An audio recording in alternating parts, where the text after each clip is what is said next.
जब पहली मर्तबा member of Kenya death squad ने खुलेआम मुश्तबा अफराद को कत्ल कर दिया तो कई सवाल उठ गए थे कि पुलिस ने किसको मारा है। अल जजीरा की बनाई गई तहकीकाती रिपोर्ट के मुताबिक केनिया के इंटेलिजेंस इदारों के अफसरान का कहना था कि हम पहले शनाख्त करते हैं, फिर टारगेट पर रखते हैं, इसके बाद इस शख्स को खत्म कर देते हैं। केनिया के खुफिया इदारों ने कहा ऐसे अफराद को कभी कभी उनके खानदान वालों के सामने भी मारा जाता है।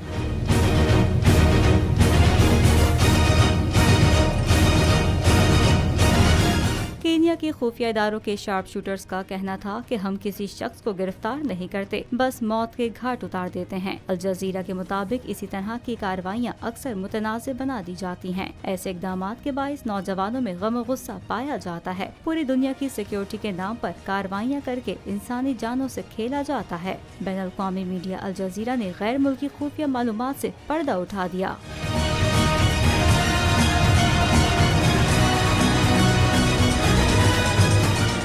एक बार फिर नंबर 1 बोल न्यूज ने एक बार फिर सारे रिकॉर्ड तोड़ दिए। 8 दिन के अंदर अंदर लॉन्ग मार्च का ऐलान हो जाएगा। इलेक्शन पे तवज्जो करते और इसके बाद जो है हम इसको निपटेंगे। बोल का प्रोग्राम नेशनल डिबेट 11 बजे की स्लॉट में सबसे ज्यादा देखा गया। बंद गली में तो नहीं फंस गया है कि फाइनल कॉल की अनाउंसमेंट ही नहीं होके दे रही। वो बंद गली पहुंचते पहुंचते वजीर आज़म की कुर्सी तक पहुंच गए। 68% सार्फिन ने सिर्फ बोल देखने का इंतखाब किया क्योंकि बोल है नंबर 1।